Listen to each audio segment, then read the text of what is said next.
push the record button, which I usually forget to do. So, okay, we're going to look at some of the things that we need to consider about our site and our climate when we are designing and building buildings. First of all, I agree with what Sebastian was just talking about, that we need to move faster than perhaps the way that LEED is encouraging us to move. Certainly, I'm going to, as much as I can, make this class about what I showed as our goal a couple of weeks ago, right? We need to have new buildings net zero by 2030. So hopefully I can help us learn how to do that. That's my goal here. So what are some things that we need to think about, or you need to think about as designers or builders of buildings? Obviously, we have climate characteristics of temperature and rainfall. Depending on where we are in the country, we may have considerations of snow load or frost line. Obviously, if we're in Miami Beach, we don't worry about that too much. If we're in Duluth, then yeah, we're certainly thinking about it. Again, depending on where we're located, we might have considerations with flooding or a floodplain.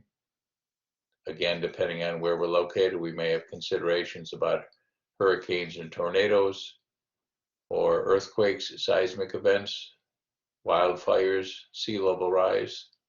So again, depending on where we're building, these are all things that we might have to think about. I know we've been talking a lot about mitigation of climate change, right? These are basically two ways that we as construction professionals can respond to the challenge of climate change, right?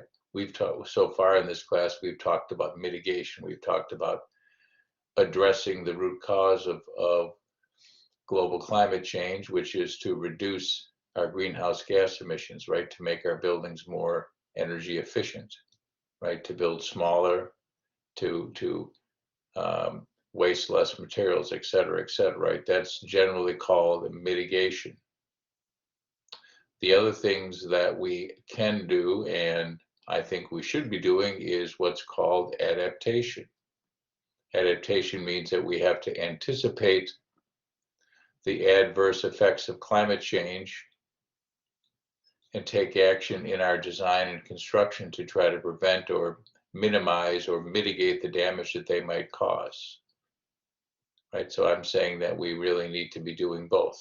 Right, we've talked a lot about mitigation, but we should be thinking about adaptation as well. Right, we looked at this map before. This has to do with outside design conditions, temperatures. So this is one visualization about different climate conditions in the country.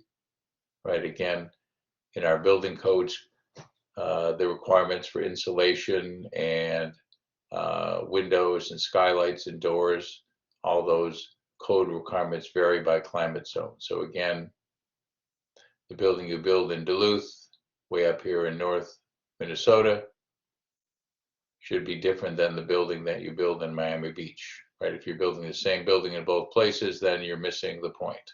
You're missing the point of having a design that responds to the site.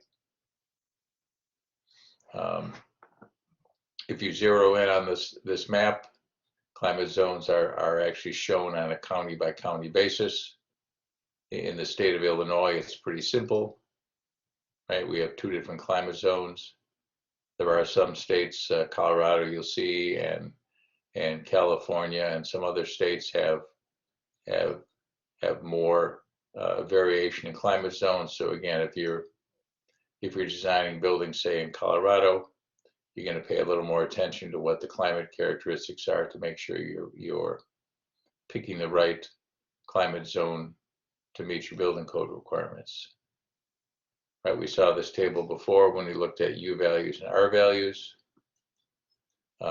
Engineering tables exist that essentially state what the summer and winter design temperature conditions are for any location.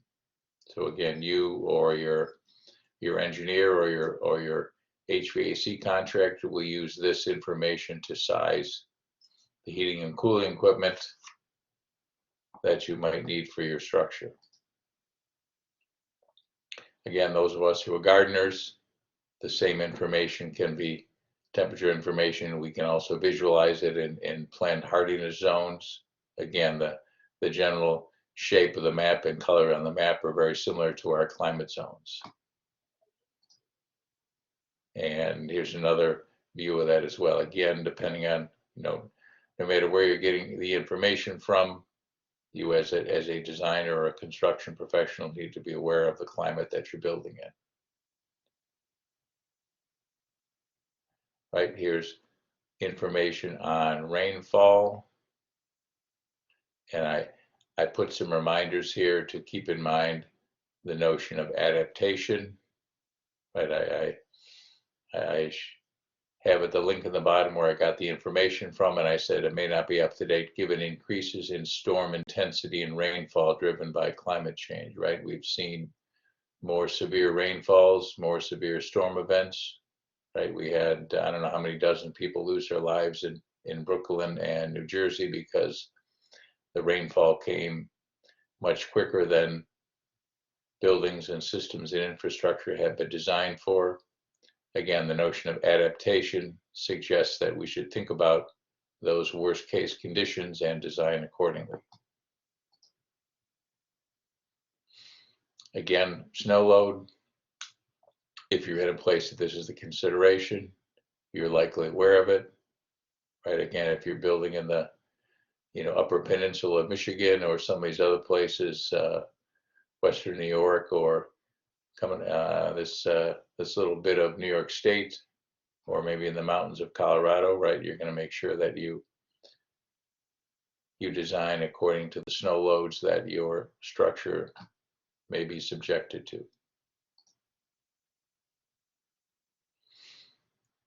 Again, frost line depth, right? This is how deep the footings of your foundation need to meet to get below the frost line. So again, in Chicago, we're typically 40 or 42 inches would be our frost line depth. Again, if you're in Miami Beach, or probably the southern third of the United States, you don't have to worry about it, right? If you're up in Duluth, Minnesota, then you're digging your foundations fairly deep.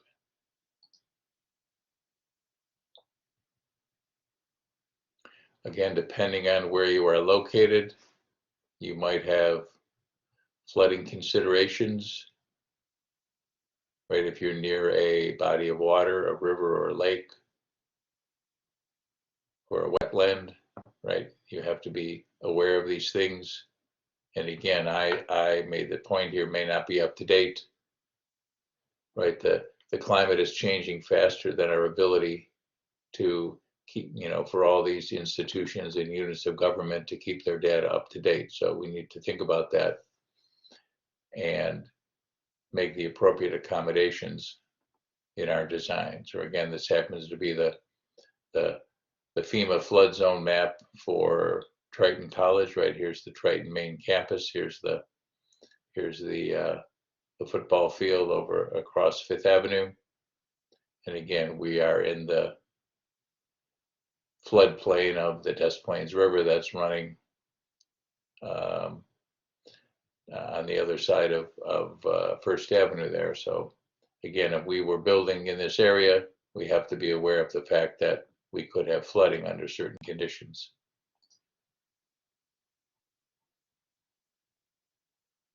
Again, here's some FEMA, right? FEMA is the federal government agency that coordinates disaster response, right? We've seen many occasions where climate change is driving an increase in storm intensity. So again, if I was designing or building a structure along the coast in the Carolinas or Georgia or Florida especially, right, I would want to think about whether I'm designing my structure to accommodate the hurricane force winds that could potentially be expected, right? I thought when we had hurricane, and I forgot the name, the last one in New Orleans, right? All the power lines blew down. And if you were looking in the paper or watching the news, they talked about, well, the electrical infrastructure was only designed for a Category 3 hurricane, and now we're seeing Category 4 and Category 5 storms. So, you know, perhaps the electrical grid wasn't quite kept up to date. Again, if you're a building designer, you might think carefully about, you know, what storm category you're designing for. And it may not be feasible to build a building that's going to survive a Category 4 or Category 5 hurricane, right? I don't know. I've never designed or built a building in a situation where that's a consideration. Right, a little closer to home, right? If we're building in you know, outside of the Chicago metropolitan area, then we certainly have considerations of tornadoes, right? You see those considerations are kind of stronger in you know, Tornado Alley here through Oklahoma and Arkansas and Tennessee and northern Mississippi and Alabama. So again, if you're building down there, same sort of thing you're going to be thinking about. You know, what should I be designing for from having my structures, you know, survive a tornado. Again, I'm not familiar with building codes in that part of the world, whether they're going to expect you now to build for a EF3 or EF4 tornado, right? That's a fairly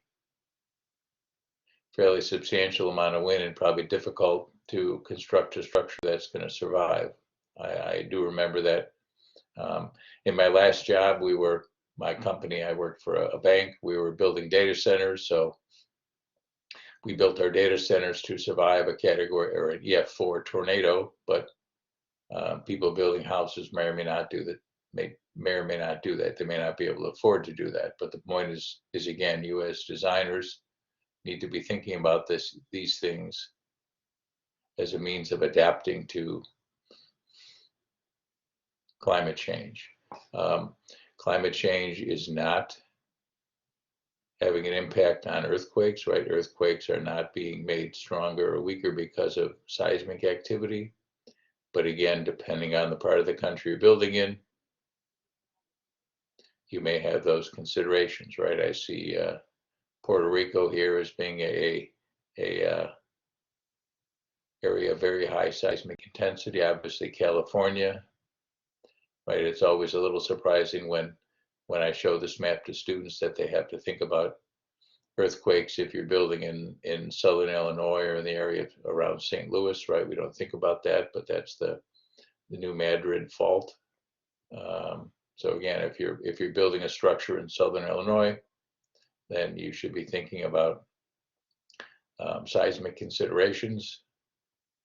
And those considerations aren't getting worse because of climate change. Lots of other things are, but you know, not earthquakes.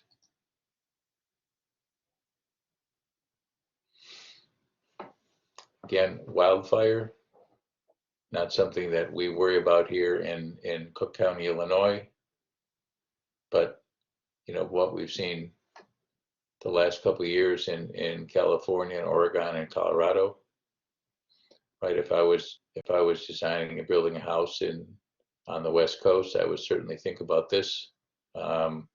Actually saw an interesting article in the paper yesterday, which I will post, talking about different people building in some of these different areas. There was a picture of a house being rebuilt in California that looks kind of like the old Quonset huts from World War II, basically a metal structure.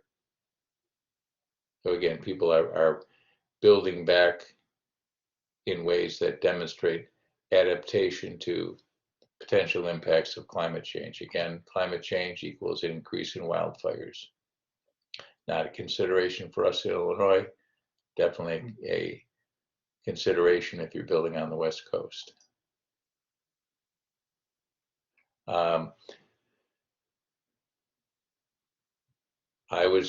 I couldn't find it. I probably should have looked again when I was freshening up this presentation, but when I built this a couple of years ago, I could not find any good data on sea level rise. But again, if I was going to build a house in coastal Florida or in New Orleans or in New York City area, well, I might not build there, but if I was, then I'd have to think very carefully about, what sea level rise is anticipated over the lifetime of the building, right? And make sure that I'm building and adapting accordingly. Again, back to our building codes, right? Our building codes will typically have a section in them. This would be our I codes, in this case, the IRC, right? So the local jurisdictions that adopt these model building codes will basically fill in the blanks, right? They'll tell you as a designer what you should be designing for in this particular area.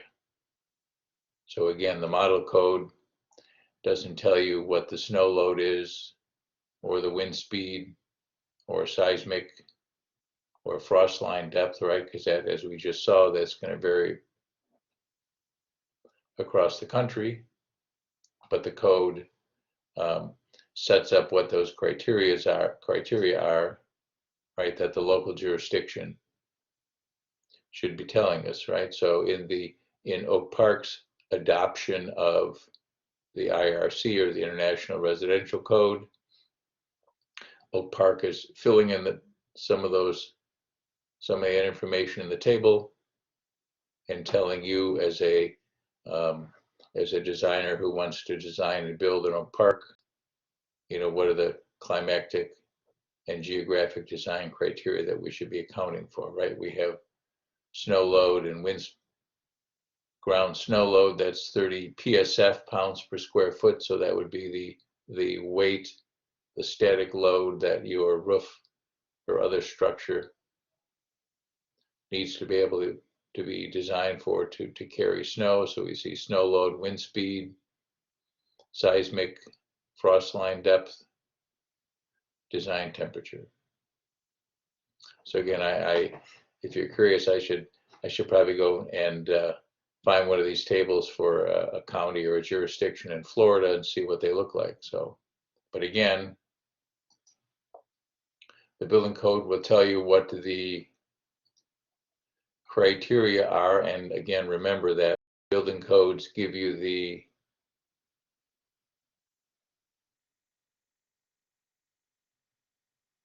it says I'm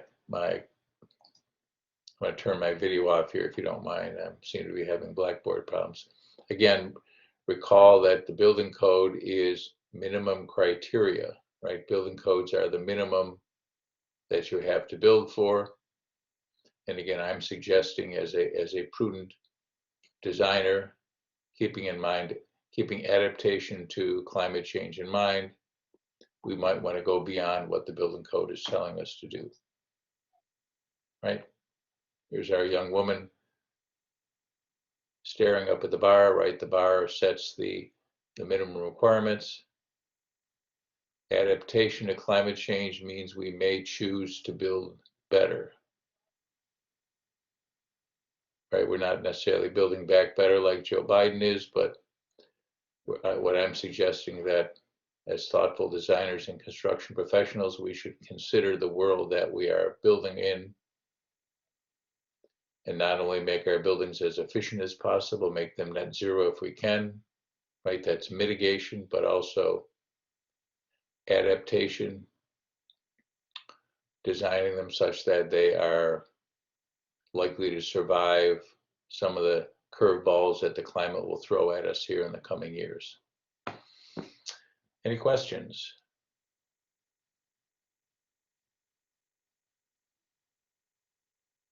Okay, great. Give me a second to switch slides.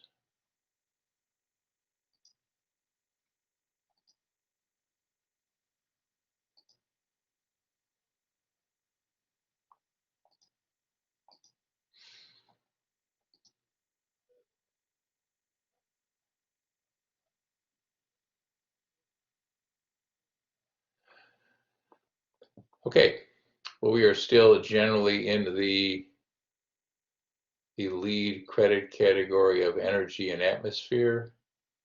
Again, I'm trying to give you information to be able to understand that and to be able to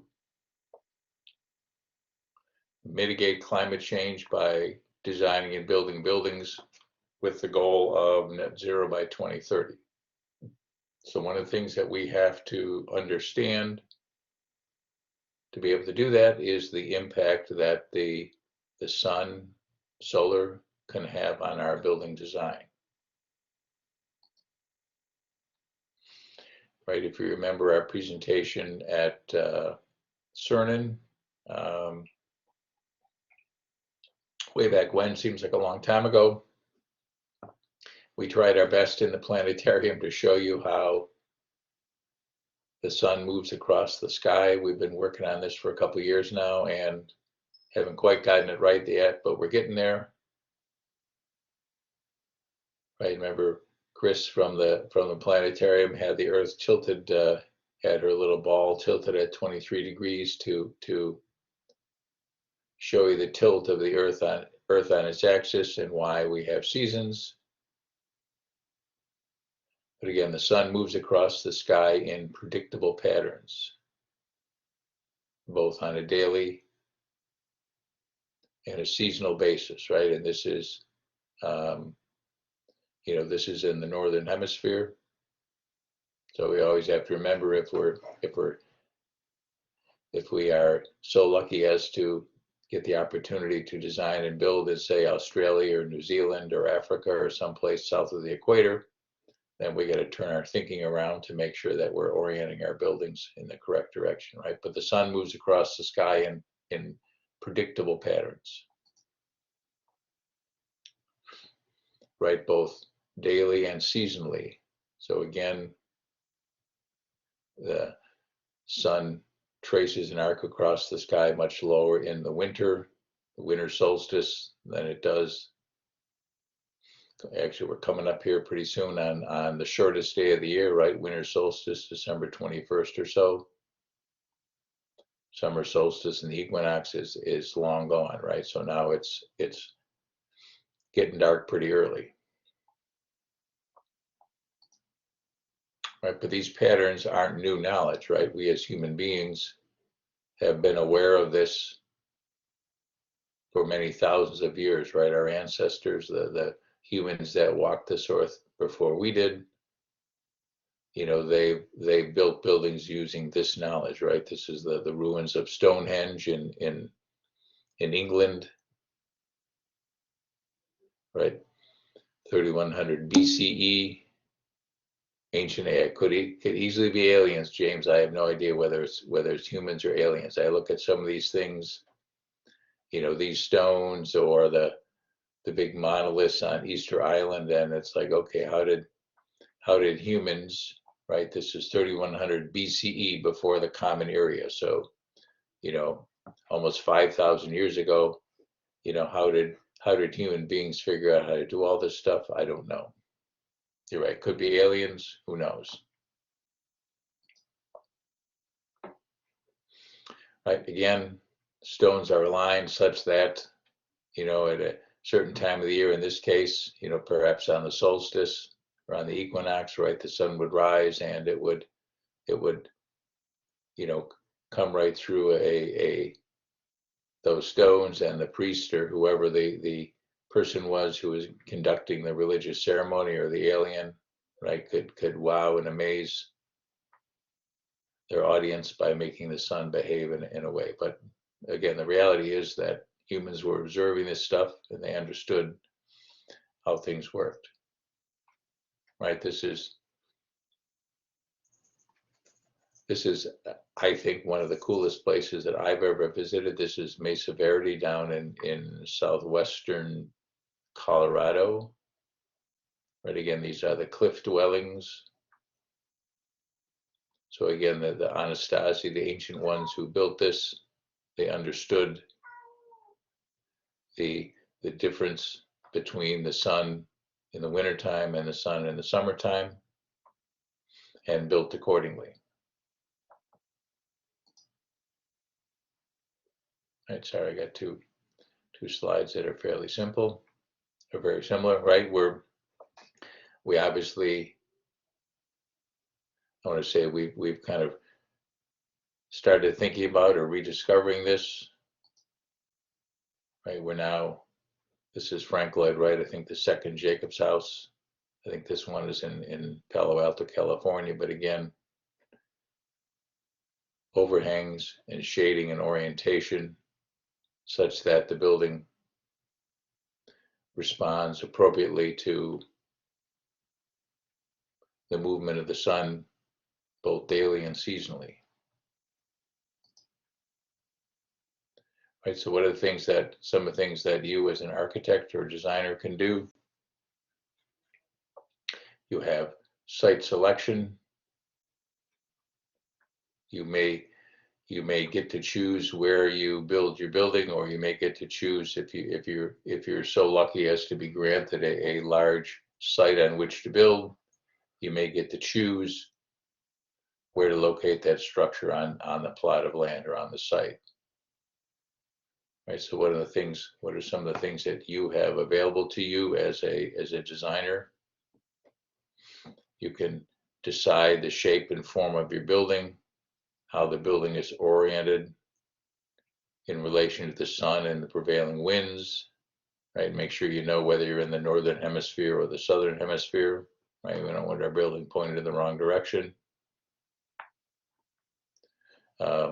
Think about how the spaces are laid out in the building related to what are the most favorable views and where the sunlight comes. You as an architect should think about, again, fenestration is a fancy way of saying windows. You know, which elevations of the building get what kind of glazing, how that building sits on the site. Do we potentially want to shelter or berm that site? Sorry, that should be earth bermed. Right, do we want to build on a hillside and perhaps have the structure slightly built into the earth, into the ground, so it's less subjected to the elements? We certainly want to think about the location of our building relative to vegetation, right, to the trees around us. Again, if we have the opportunity, we might want to have if we have a long axis of the house, have that long axis running east and west. Right, so we have more opportunity to open up our south-facing elevation to the sun. Again, this is in the northern hemisphere. If we're so lucky as to get to build in New Zealand, we're going to point in a different direction. Again, if we're a designer, we're going to think about maybe having, under this scenario, have the living spaces facing south. So they'll open up. Yeah, no worries, Max. I've been having problems all day too. So, right, having the living spaces facing south, getting that nice sunlight, and maybe the closets and the lavatories and the utility rooms and the mechanical spaces and other things that have less need for that sunlight, maybe they're put on the opposite side of the building. Right, we want to have, again, fenestration means windows, more windows on the south. Be selective about that on the east and west elevations. Again, especially in the west, when that sun is low in the sky, it's hard to shade west glazing. Fewer windows on the north. Again, this is kind of a general scenario for design. These are rules of thumb. Obviously, you need to think about the rules of thumb and, you know, adapt them to the specifics of the site and the program. Right, think about where we sit relative to trees, right? Deciduous trees, leaves fall down. So maybe depending on where we're located, the deciduous tree can provide shading to us in the summertime. And then when the leaves fall down, emit more that, allow the sunlight to come into our structure. Again, coniferous trees with needles, keep their needles on all year round. We want to be a little more careful to make sure that that tree is not shading us all winter long. Obviously, coniferous trees can be good windbreaks. So maybe having coniferous trees on the north side or the side of our structure that faces the prevailing wind, providing some sort of windbreak.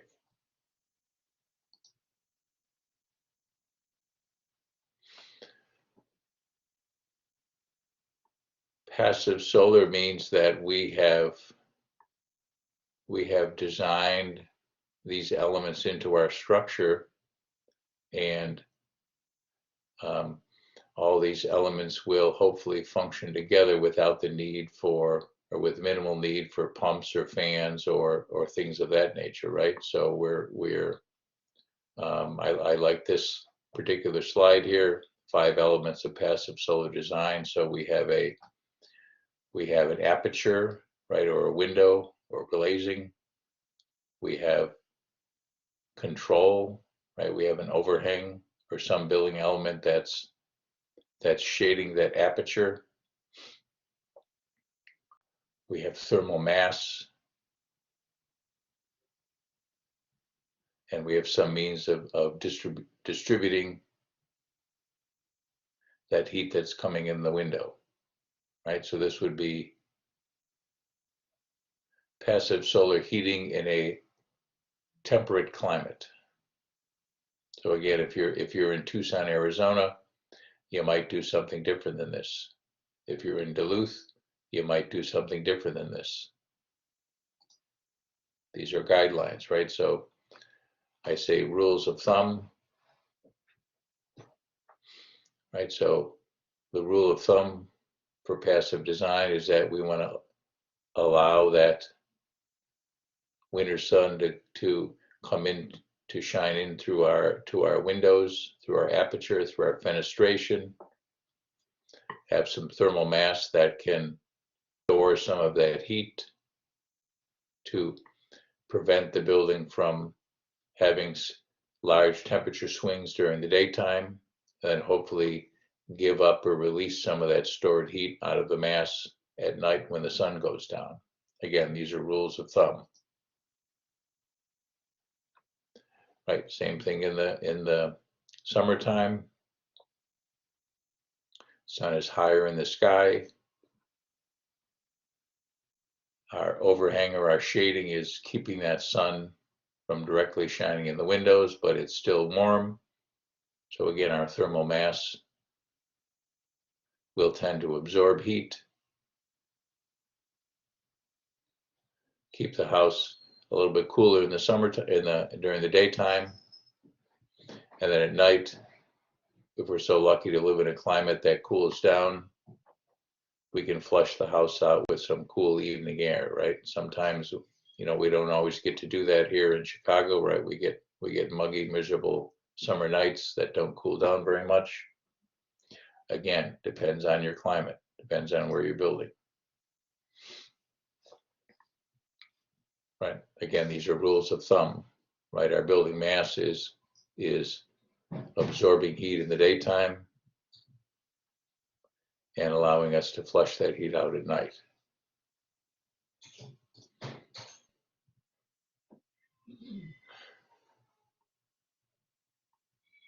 Again, I put the note here, this is temperate climate in the Northern Hemisphere.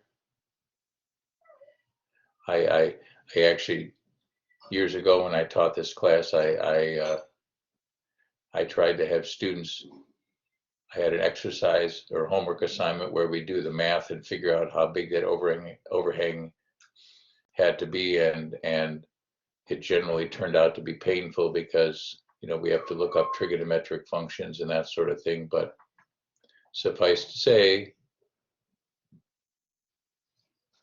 we can figure out how big that overhang needs to be to shade our window so we get this sort of behavior, right? So when the sun is low in the sky in December, we admit that light into our structure. When the summer sun is high in the sky, our overhang or our fixed exterior shading keeps the sun out.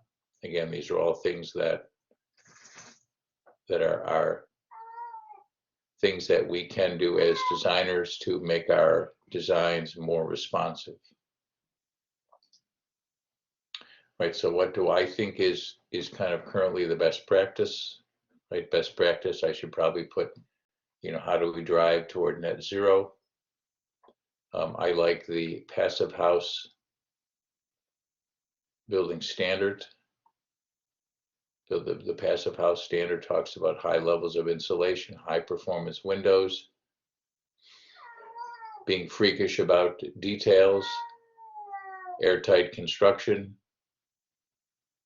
I think last week, the week before, we talked about the difference between infiltration and ventilation. Remember, infiltration was uncontrolled air leakage. So in a passive house, sorry, my cat's meowing in the background here. In a passive house, we are controlling infiltration by having airtight construction. We still need some ventilation. We need fresh air in the house. So we have controlled ventilation, right? Infiltration is uncontrolled air leakage. Ventilation is controlled air movement. I can't mute my cat here. I'd like to. Actually, I'll let her back out. Hold on a second.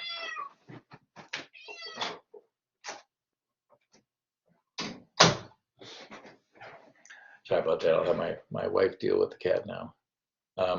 So again, in this passive house design, we typically have an air-to-air heat exchanger providing ventilation. We are drawing in outside air, and we are exchanging it with air that we're exhausting from various places in the house. We have a heat exchanger, so we are trying to, let's say in the wintertime, warm up some of that cold outside ventilation air, warm it up by recovering some of the energy or some of the heat from our exhaust air. So that is the passive house basics. And again, I think that points very well to the kind of things we should be doing to drive towards net zero by 2030.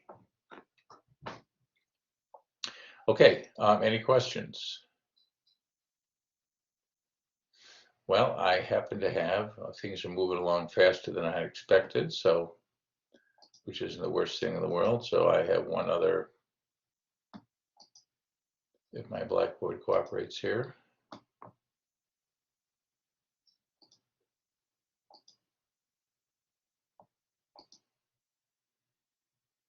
One of the presentation we will get started on. Again, we are in the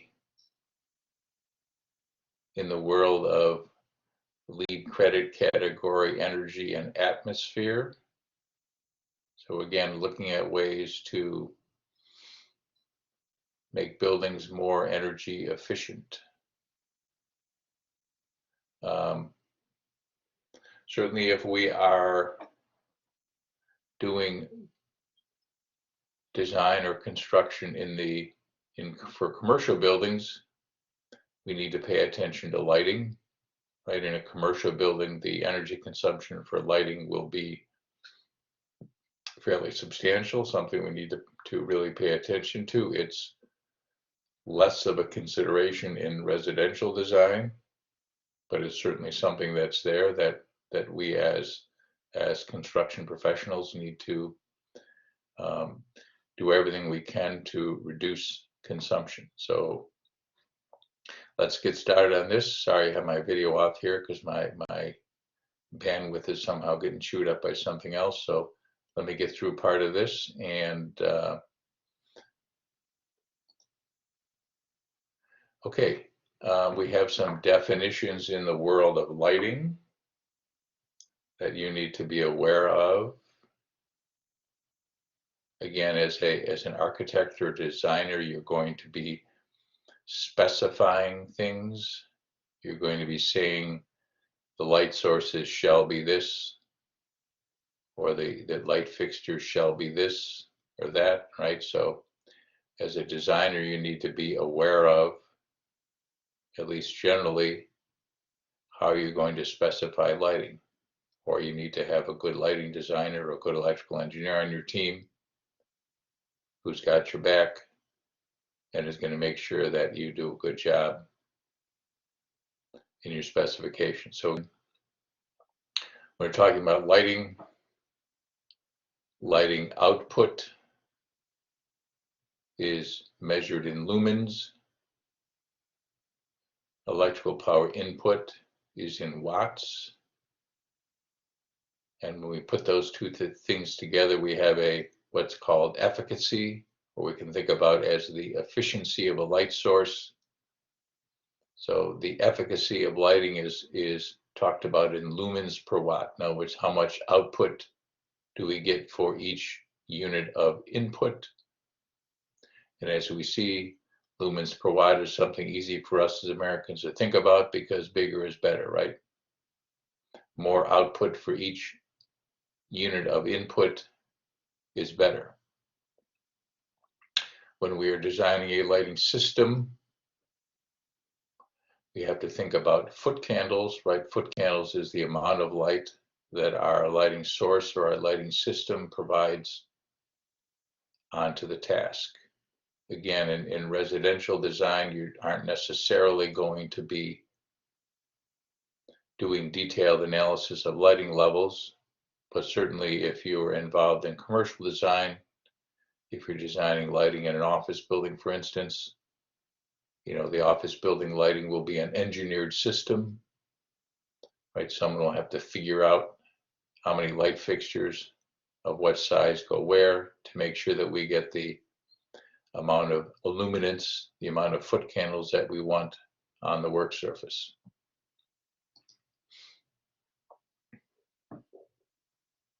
This one is always hard for me to explain, right? When we are looking at lighting sources, light bulbs, lamps, they have a rating of color temperature. Color temperature is a way of describing that describing the quality of the light that lighting source puts out. So the light bulb or the lamp's color temperature lets us know what the look and feel of the light produced will be. Right? What is it going to look like? Right? So you might be familiar with the terms warm white or cool white or daylight.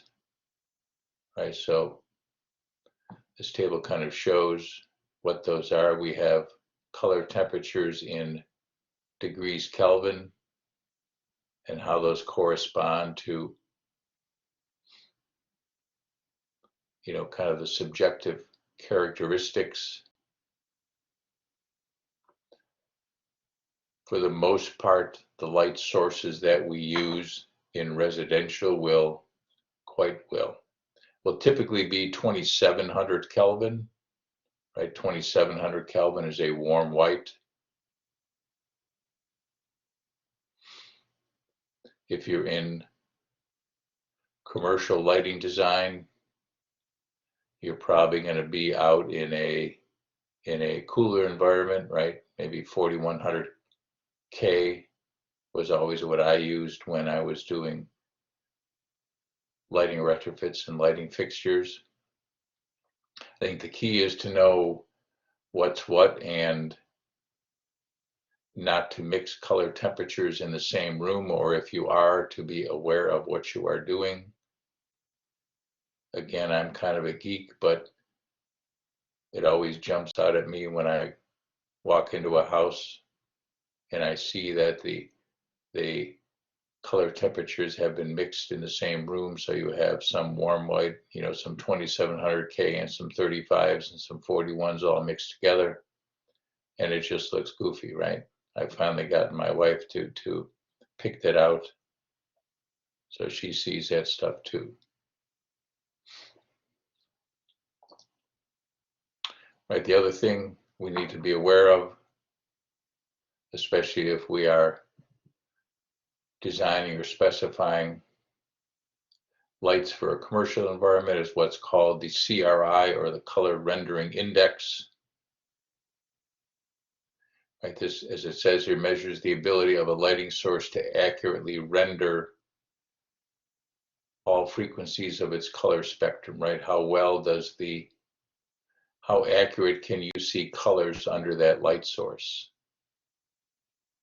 Again, something we don't necessarily think about in residential lighting design, except when we first, got those spiral shaped compact fluorescent lights. At least I remember, 10 or 15, 20 years ago when we first started using those, we would put them in, and the quality of the light would be awful, and we'd say, oh, what's going on? That looks horrible, right? It's because that light source has a very low color rendering index. It's not doing a very good job of producing light that we can distinguish colors on, right? The lower the CRI rating, the less accurately colors will be reproduced. Again, not things you necessarily think about as a residential lighting designer, but let's say you are designing lighting in a store or a department store, right? You're going to think really carefully about CRI, because you want to make sure that the product that you're trying to help your client sell, that product looks good under the light sources that you were specifying.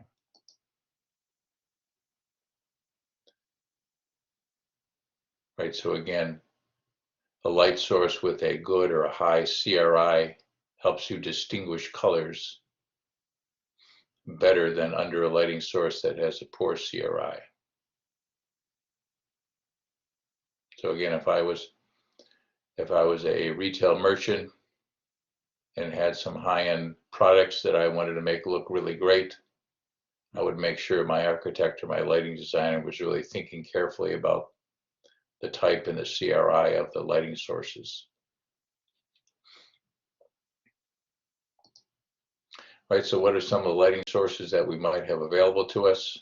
Right, we have a good old-fashioned incandescent lamp.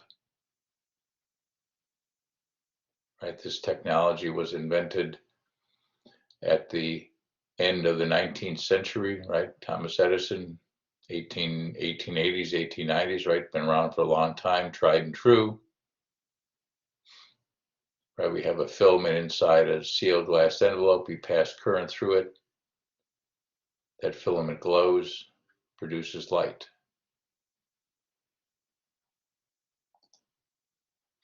Again, technology's been around a long time. It's inexpensive, widely available, lots of different shapes and sizes. In a residential application, we're all used to the way that incandescent light looks in a residential setting. It has a warm, pleasant color. We like that. Yeah, incandescent lighting is if you put it on a dimmer, that dimmed incandescent gets warmer as you dim that light source. So that's something that we are used to, right? We're used to seeing that when we say dim the lights in our dining room or something, to so we can light the birthday candles or light the candles on the birthday cake, right?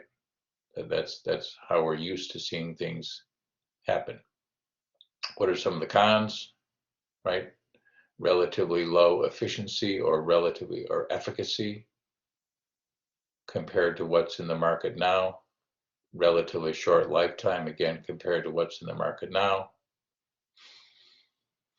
If we have, again, where might I still have incandescents, right? I think I probably still have some incandescent lights in closets, a few other odds and ends in my house that are hardly ever on. I haven't bothered to change those lights out to LEDs or compact fluorescents, because they just don't get that much burn time. Right. Again, lots of different shapes and sizes for bulbs, for fluorescent lights. Right. You see this letter that describes the shape of the bulb. Right. I'll be most familiar with an A-shaped bulb. Right. That's the typical light bulb shape. But lots of other different shapes of light bulbs depending on the fixture that it's going into.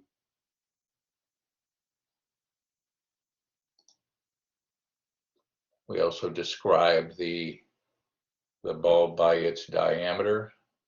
So a letter and a number, right? So there's our A19, those 19/8 of an inch, right? So an A19, if you measured it, right, just under 2.5 inches, 19/8 of an inch. The T12s and T8s would be linear fluorescence, right? Old-fashioned T12s, right? 1.5 inches in diameter. Now, newer fluorescent lighting sources, those skinnier tubes, T8s, 1 inch in diameter. There's also T5s, 5/8 of an inch in diameter.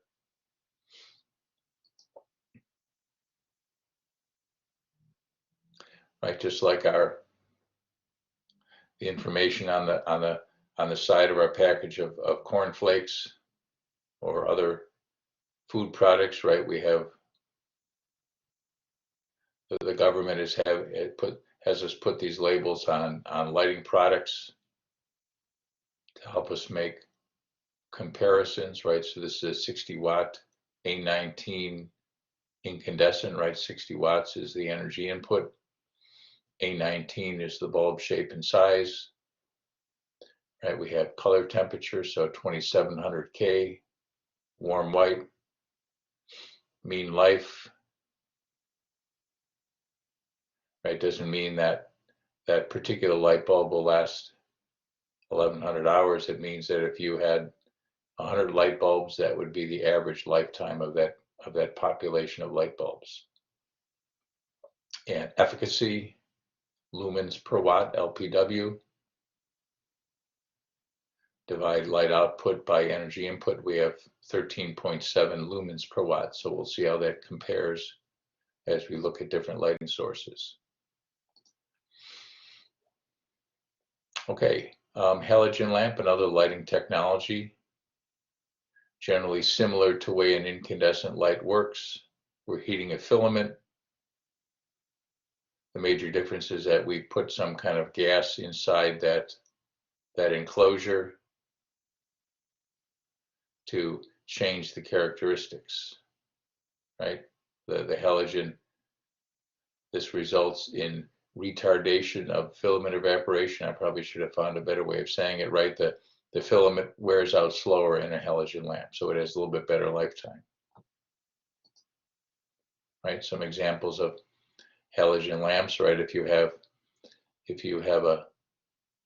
You might have a work light in your shop or your garage, right? That has this tubular shaped halogen lamp. Or you might have a can light or a spotlight in your kitchen or your bath that has a halogen lamp that looks like this. Right, some of the pros and cons here again. Halogen is more compact. It's a smaller light source, ideal for certain types of fixtures. The lifetime is a little better. What are some of the downsides? That in a halogen lamp, that bulb is operating at a fairly high temperature, right? So if you have the halogen light running for a while, you're going to get I don't say a nasty burn, but you're going to know that that bulb is pretty hot. So the lamps are typically shielded to keep us from touching them. They still have relatively low efficiency or efficacy, right? Good applications are if we have a track light or a can light recessed can, spotlight, work light, sconce, some places where we need an intense point source, right? So we might have certain applications in our design where a halogen light works pretty well, right? So here's a 50-watt MR16, right? Again, MR is a particular bulb shape,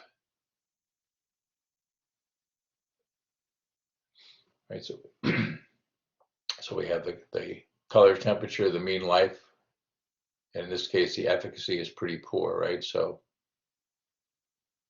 I'd be looking for something else if I had all these halogen MR16s, right? I know as an energy guy, we've gone around over the last 10 years or so and changed out, MR16s in elevators and stuff like that. So let me take one more slide here and then we'll be done for the day.